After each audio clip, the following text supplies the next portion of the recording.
Hi everyone! In this video, we will simplify a complex rational expression by using the lowest common denominator, or the LCD. Here we have two trinomials, and in the second two terms of both of them, we have a denominator of x and x squared.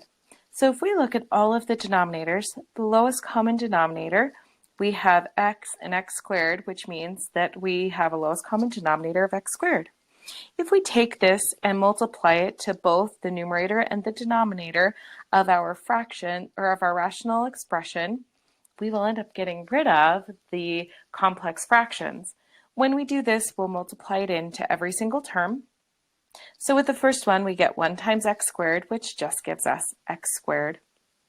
When we multiply it into the second term, we have x squared, and one of those x's will cancel. So we are left with minus 12x. When we multiply it into the third term, we have x squared times 35 divided by x squared, which means both of the x squareds will cancel, and we're left with plus 35. And now we don't have any more complex fractions. We'll do it on the second one as well. So we have x squared times 1, which is just x squared. Then we multiply it into the second term, so we have x squared, which means one of the x's will cancel, and we're left with plus 3x. When we multiply it into the third term, we have x squared divided by x squared, which cancels, so we have minus 70. Now we have two trinomials in which we can factor and see if we can simplify anything. These are both in the form of a equals 1, which means that we just need to factor the last term c. So let's start with the numerator. 35 factors into 1 and 35, and 5 and 7, and I think we're all done. Now we just need to find the signs. The last sign is positive, which tells us they are going to be the same, and the first sign tells us what that sign is, and that means they will all be negative. And we need to find a combination that gives us negative 12. Negative 7 and negative 5 will do that, so we can replace it by getting x squared minus 5x minus 7x plus 35, and then factor by grouping the first two and the second two. The first two in common have an x, so we take that out and we're left with x minus 5.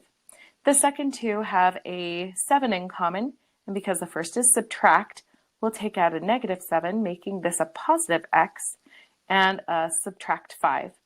Now between these two larger terms, we'll take out the x minus 5, which leaves us with x minus 7 for our numerator. So that replaces our numerator, and we have x minus 5 times x minus 7 over what we factor for the denominator. Again, the denominator is in the form of a equals 1, so we just need to factor the 70. 70 factors, or the negative 70. It factors into 1 and 70, 2 and 35, 5 and 14, and 7 and 10.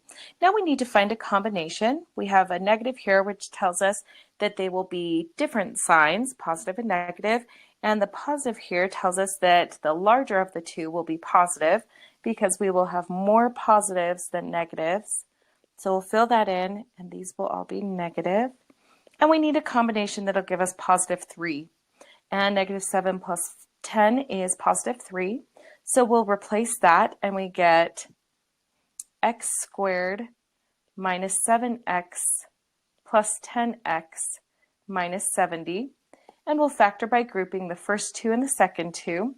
The first two have a greatest common factor of x, so we have x minus 7. The second two have a greatest common factor of positive 10, which leaves us with x minus 7.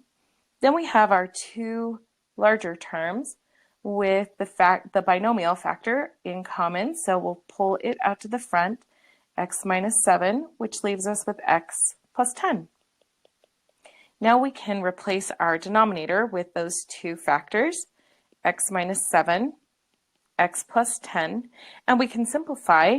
X minus 7 divided by x minus 7 cancels, which leaves us with x minus 5 over x plus 10, and we are all done.